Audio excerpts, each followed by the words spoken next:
तो स्पेशली ये जो वीडियो है ओल्ड एज लोगों के लिए ही है और जो वुमेन्स है, जो गर्ल्स हैं, जो यंग गर्ल्स हैं उनके लिए है। क्योंकि आप अगर इस वीडियो प्रॉब्लम आती है बुजुर्गों के साथ जो वहाँ पर होते हैं, प्रॉब्लम आती है महिलाओं के साथ, यंग गर्ल्स के साथ, क्योंकि वो एडजस्टमेंट हर चीज़ में कर सकते हैं लेकिन वॉशरूम में एडजस्टमेंट वो नहीं कर पाएंगे। हेलो दोस्तों, स्वागत है आपका मिस्टर घुमक्कड़ में। बहुत से लोगों का बहुत सी जगह जाना सपना होता है और बहुत से लोग कोई वीडियोस को देख करके, कोई व्लॉग्स को देख करके उस डेस्टिनेशन में जाने का अपना सपना बना लेते हैं, यार मुझे भी एक दिन उस जगह पर जाना है। लेकिन उस जगह पर जाने के बाद क्या होता है, कैसा आपका एक्सपीरियंस होता है, क्या आपको मिलता है, क्या नहीं मिलता है, आप बिना प्लानिंग के अगर आप वहां पर चले जाते हो तो आपको बहुत सी परेशानियों का सामना करना पड़ता है। और वो परेशानी ऐसी होती है कि अगर आप उन परेशानियों के बारे में किसी और से बात करोगे तो आपको ही उल्टा गलत ठहरा दिया जाएगा कि आप ऐसी जगहों पर गए हो और आप कमियां वहां पर ढूंढ रहे हो। अगर आपको कमियां ढूंढनी थी तो आप मत जाते या फिर आप सर्च करके जाते। तो आज की इस वीडियो में हम उन्हीं टॉपिक्स के ऊपर बात करने वाले हैं और मुझे लगता है कि लगातार जितने भी इस तरीके की चीजें हैं, इन तरीके की बातें हैं, लगातार शेयर करते रहनी चाहिए ताकि आप इस मेंटल तौर पे तैयार होकर के ऐसी जगहों पर जाएं। क्योंकि फिजिकली आप फिट भले हो लेकिन आप मेंटली तौर से फिट ना हो और आपको पता ना हो कि वहां पर जाकर आपको क्या मिलेगा क्या नहीं मिलेगा, तो आपके लिए बहुत ज्यादा प्रॉब्लम होने वाली है। तो चलिए आज इस वीडियो में बात करेंगे हम रुद्रनाथ ट्रैक के बारे में, क्योंकि अभी रिसेंटली मैं वहां से होकर के आया हूँ और जाहिर सी बात है जब मैं वहां गया था तो बहुत सी चीजें, बहुत सी वीडियोस को देख करके मैं गया था तो वहाँ की खूबसूरती तो मैंने देखी थी। हर एक वीडियो में वहाँ की खूबसूरती के बारे में, वहाँ के ट्रैक्स के बारे में सब कुछ बताया गया था। और जो चीज़ मैंने वहाँ जाकर के फील करी और मुझे लगा कि यार इस चीज़ के बारे में वीडियो में बात कहीं नहीं हुई है, जो कि होनी बहुत ज़्यादा ज़रूरी है। क्योंकि बहुत से तरीके के लोग होते हैं जो इस रुद्रनाथ के ट्रैक में जाते हैं या फिर पंच केदारों में से कोई भी ट्रैक पे जाते हैं। पंच केदार में भी कंप्लीट हो चुके हैं और हर एक केदार के जो ट्रैक है उनकी एक अलग अलग चीजें हैं, अलग अलग बातें हैं जो आपको पता होनी चाहिए। तो आज बात करते हैं सबसे आखिरी केदार रुद्रनाथ के बारे में, क्योंकि 18 तारीख होने वाली है, रुद्रनाथ का ट्रैक बंद होने वाला है। तो आप जो ये वीडियो अगर आप 18 तारीख से पहले देख लेंगे तो सो बेस्ट, और आने वाले टाइम में भी आप देखोगे तो भी आपके लिए बहुत कारगर होने वाली है। क्योंकि ये चीजें जो है कि टाइम टू टाइम इन्वॉल्व आज तक मुझे लगता है नहीं हुई है, तो आने वाले टाइम में बहुत टाइम लगेगा इन्वॉल्व होने में। तो चलिए शुरू करते हैं इस टॉपिक के ऊपर बात करना।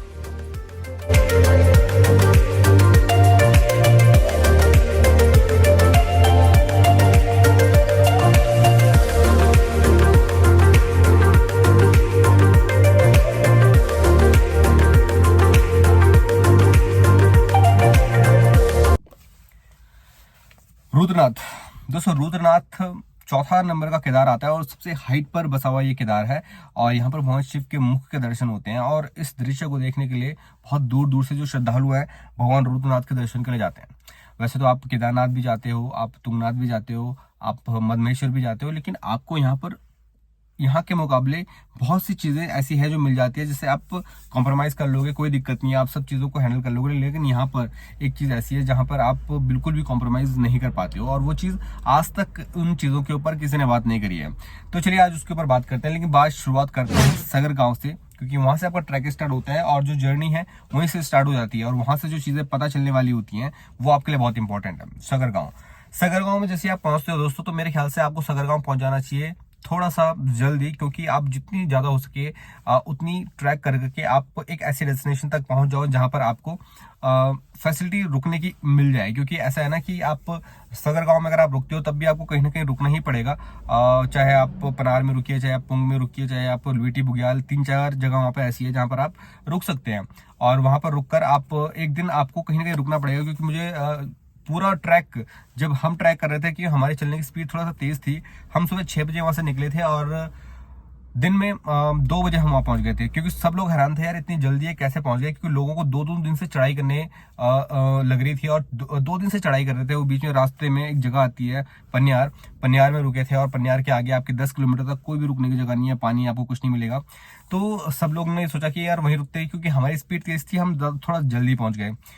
तो अब क्या हुआ कि जब हम चढ़ाई ट्रैक करना स्टार्ट कर रहे थे, लेकिन आपको ये बताना चाहता हूँ कि आप अगर जो सगर विलेज है, सगर विलेज आप जितने जल्दी पहुंच जाते हो, आप कम से कम 2 या 3 बजे अगर आप सगर विलेज पहुंच गए हो ना, तो आप 2-3 बजे ही वहां से चढ़ाई करनी स्टार्ट कर दो, ट्रैक करना स्टार्ट कर दो। और सबसे पहला जो आपका बुग्याल आता है 4 किलोमीटर के बाद, वो है आपका पुंग बुग्याल।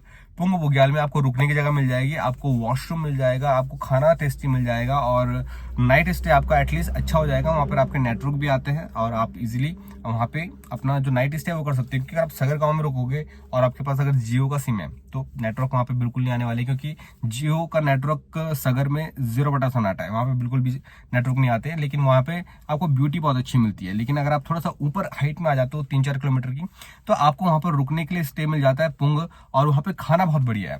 और जितने भी लोगों से मैंने पूछा है कि जितने लोग वहाँ से पुंग से होकर के गए हैं, तो उन्होंने कहा कि यार पूरे रास्ते भर में हमको खाना इतना टेस्टी नहीं मिला, लेकिन जो पुंग है, पुंग में आपका बहुत ही स्वादिष्ट खाना मिलता है एक्चुअल में, क्योंकि और जगह आपको सिर्फ मैगी ही मिलेगी और खाना आपको केवल रात को डिनर में मिलेगा, दिन में आपको लंच में केवल मैगी मिलेगी।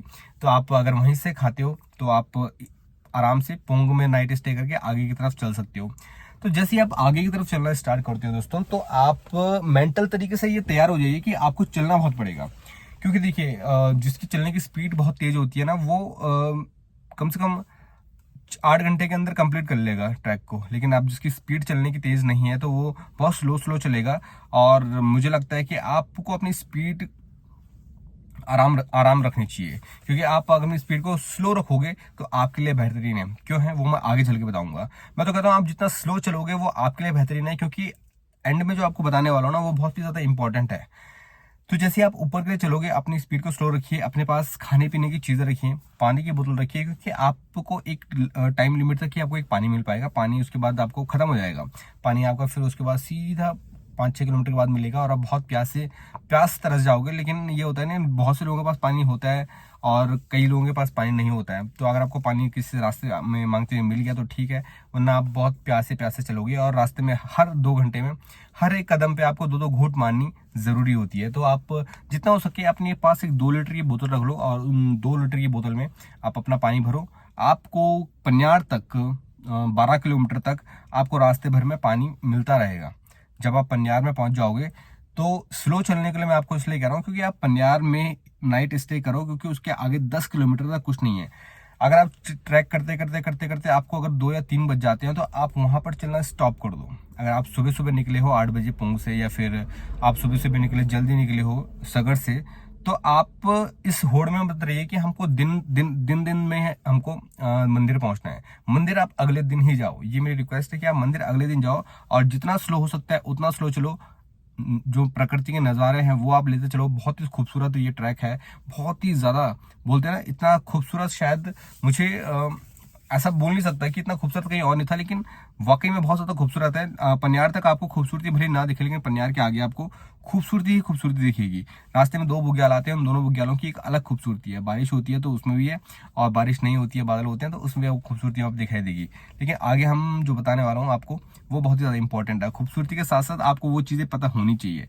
सबसे पहली चीज़, आपके सगर विलेज में नेटवर्क नहीं मिलते हैं। सेकंड चीज़, आप पन्यार तक आपको जान के नाइट स्टे आपको करना है।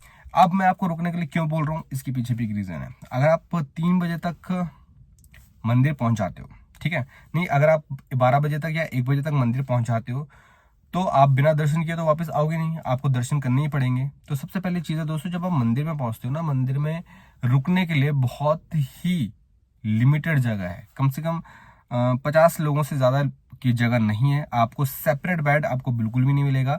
साथ ही साथ आपको सेपरेट बेड तो नहीं मिलेगा, लेकिन जो बेड वहां पे बेड सिस्टम बना हुआ है सबके साथ ही सोना पड़ेगा। तो क्या होता है, लोग करते हैं कि सगर से ही बातचीत करते हुए चलते हैं कि मैं ऊपर जाऊंगा, तो वहां पे पहले ही बुकिंग करवा लेते हैं कि 8 बेड की 10 बेड की आप बुकिंग मेरे साथ पहले ही कर लो। तो ये बात हमको पता नहीं थी, तो हमको तो बड़ी मुश्किल से रूम मिला। हम तो 2 बजे पहुंच गए थे, लेकिन फिर भी हमें बहुत मुश्किल से वहां पर रूम मिला है। तो आप क्या है कि या तो नीचे से बात करते हुए चले कि हमारे लिए 1 बेड या 2 बेड वहाँ पे रख देना, या फिर 8 लोगों को तो ज़्यादा लोगों का बेड रख देना। अगर आप बिना किसी बुकिंग के आप सीधा ऊपर चले जाते हो मंदिर में, तो आपको होने वाली दिक्कत है, क्योंकि 2 बजे भी आपको रूम देने से मना कर देंगे।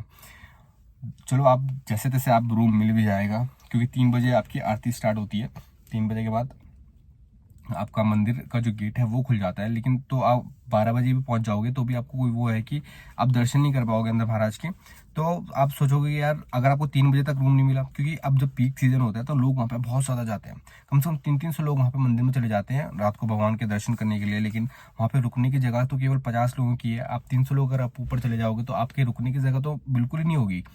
चलो आप किसी तरीके से आपको कहीं भी भैंसों के तबेले में सुला दिया जाए, उसमें भी आप एडजस्टमेंट कर लेते हो, लेकिन सबसे बड़ी प्रॉब्लम है रुद्रनाथ में कि आपको वहाँ पर पानी बिल्कुल नहीं मिलेगा। आप कोई भी जगह पे चले जाओगे आपको वहाँ पर पानी मिल जाएगा। आप चाहे कल्पेश्वर चले जाओ, चाहे मदमेश्वर चले जाओ, तुंगनाथ चले जाओ, केदारनाथ में तो कहीं दिक्कत है नहीं। आप कोई सी भी जगह पे चले जाओ तो आपको वहाँ पर पानी नहीं मिलने वाला है। रुद्रनाथ में पानी के साथ साथ आपको वहाँ पर वॉशरूम भी नहीं मिलने वाला है। वॉशरूम की बात मैं इसलिए कर रहा हूँ क्योंकि बहुत से लोग होते हैं जो एडजस्टमेंट कर लेते हैं खेतों में जाके, और बहुत सी जगह है ओपन एरिया है तो जेंट्स जो है वो अपनी इस प्रॉब्लम को सॉल्यूशन को निकाल लेते हैं। लेकिन प्रॉब्लम आती है बुजुर्गों के साथ जो वहाँ पर होते हैं, प्रॉब्लम आती है महिलाओं के साथ, यंग गर्ल्स के साथ, क्योंकि वो एडजस्टमेंट हर चीज़ में कर सकते हैं लेकिन वॉशरूम में एडजस्टमेंट वो नहीं कर पाएंगे। वो एक दिन प्यासे रह जाएंगे, लेकिन वॉशरूम में क्या है कि वो ओपन एरिया में नहीं चल सकते हैं। तो स्पेशली ये जो वीडियो है ओल्ड एज लोगों के लिए ही है, और जो वुमेन्स है, जो गर्ल्स हैं, जो यंग गर्ल्स हैं, उनके लिए है। क्योंकि आप अगर इस वीडियो को देख रहे हो ना तो आपका माइंड सेट होना चाहिए कि आप जितना हो सकता है आप दर्शन करने के बाद वापस आए।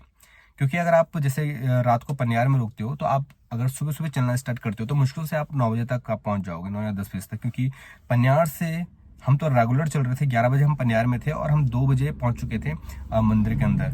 तो अगर आप सुबह 6 बजे या 5 बजे भी चलना स्टार्ट करते हो तो आप सुबह सुबह दर्शन करने के बाद, भगवान शिव के मुख के दर्शन करने के बाद, 1-2 घंटा बैठने के बाद आप वापस आकर पनियार रुक सकते हो। लेकिन अगर आप एक बार 2 बजे वहाँ पे पहुंचे या फिर 1 बजे वहाँ पहुंचे तो आपका जाना वेस्ट है। अगर आप भगवान शिव का दर्शन करके नहीं आ पाए तो ये आपके लिए बहुत ही ज़्यादा दुखद वाली बात होगी। तो 3 बजे अगर आप वहाँ से निकलोगे ना तो पनियार आते आते आपको रात हो जाएगी। रास्ते में भालू, जंगली जानवर बहुत से होते हैं। तो ऐसा तो नहीं कि हर टाइम अटैक करते हैं, लेकिन by chance, by good luck आपका अगर इतना अच्छा नहीं हुआ तो आपका अटैक कर दे तो आपको बहुत ज़्यादा दिक्कत होगी। और रात को चलना वैसे भी सेफ नहीं होता है जंगल वाले एरियो में, और वो तो काफ़ी हाइट में। तो ये है दोस्तों कि रुद्रनाथ जाने से पहले आप अपने दिमाग में कुछ चीज़ें इंपॉर्टेंट कर लें, क्योंकि ये बहुत ही ज़्यादा काम आने वाली है आपके रुद्रनाथ के ट्रैक में। सबसे पहली चीज़ है आपकी कि आप अपने जो ट्रैक है बहुत स्लोली स्टार्ट करें। आपके दिमाग में ये होना चाहिए कि आपको रात को कहीं ना कहीं रुकना है। सेकंड चीज़, आप अपने साथ में कुछ ना कुछ खाने पीने की चीज़ें ज़रूर लेकर चलें। 2 लीटर की पानी की बोतल ज़रूर लेकर चलें, क्योंकि आपको उसके बाद हो सकता है पानी कहीं मिल रहे कहीं ना मिले, इसलिए आप अपना पानी पीते पीते चलें।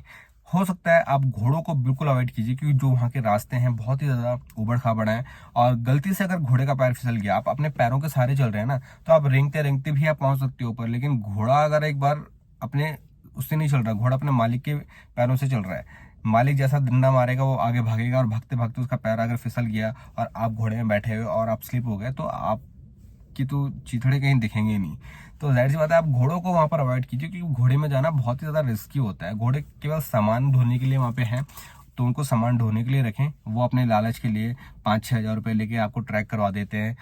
गलती से कुछ ना हो गया खुदाना का हादसा तो आपको प्रॉब्लम हो जाएगी। और सबसे मेन इंपॉर्टेंट है कि रुद्रनाथ में आपको पानी नहीं मिलता है, प्लस आपको वहाँ पर वॉशरूम नहीं मिलता है। तो ये सारी चीज़ें हैं आपके दिमाग में रहनी चाहिए। तो अगली बार आप रुद्रनाथ ट्रैक जाएं और आप इस वीडियो को देखकर जा रहे हैं तो आप इन चीज़ों का फेस करते हैं, तो इसका सॉल्यूशन आपको बताया मैंने आपकी वीडियो में कि आप पनियार में ही रुकिए, कि पनियार में भी आपको वॉशरूम अब मिल जाता है। जो वहाँ पे टेंट्स लगे हैं उनके लिए एक वॉशरूम है, आप बारी बारी से आप कर सकते हो। और जहाँ पर भी आपको रुकने की सुविधाएं मिलती हैं तो आपको वहाँ पे वॉशरूम वहाँ पे इतने क्लीन नहीं होंगे, लेकिन ये है कि एटलीस्ट आपको मिल जाएगा। आपको रुद्रनाथ में आपको वॉशरूम भी नहीं मिल पाएगा तो बहुत ज़्यादा प्रॉब्लम हो जाएगी। तो यही था बस रुद्रनाथ के ट्रैक का ओवरव्यू। आपको पसंद आई वो वीडियो तो वीडियो को लाइक कर लीजिए और कमेंट करके बताइए कि आप अगला जो कोई ट्रैक करते हैं तो किन चीज़ों के बारे में है और क्या क्या प्लानिंग करके आप जाते हैं, और आपको अगला जो ट्रैक है वो किस तरीके से आप जानना चाहते हैं किसी ट्रैक के बारे में। तो आप क्वेश्चन पुट कीजिए, मैं आपको उसके आंसर दूंगा कि जितनी जगह मैं जा रखा हूँ उस जगह के बारे में आपको डिटेल आपको इन्फॉर्मेशन दूंगा। और बाकी जितने भी शिव टेम्पल्स हैं ऑल ओवर इंडिया में, मैं उन शिव टेम्पल्स की तलाश में निकला हूँ। तो वो जो वीडियोस है शिव टेम्पल्स की वो मैं एसके मिस्टिक व्लॉग्स, मेरा दूसरा चैनल है, मैं वहाँ पर डालता हूँ। तो आप जाइए वहाँ पर सर्च कीजिए एसके मिस्टिक व्लॉग्स। तो जितने भी भारत के शिव टेम्पल्स हैं उन शिव टेम्पल्स में जाकर उनकी कहानी, उनकी मान्यता आपको बताने की कोशिश करता हूँ। लिंक डिस्क्रिप्शन में है, आप जाइए चेकआउट कीजिए और सब्सक्राइब कीजिए उस चैनल को भी। और यहाँ पर मैं आपको पूरे रूट एक्सप्लेन करता हूँ कि आप वहाँ पर किस तरीके से जा सकते हैं। तो चलिए आपसे मिलता हूँ किसी अगली वीडियो में किसी अगली ट्रैक की इन्फॉर्मेशन के साथ। तब तक के लिए जय हिंद।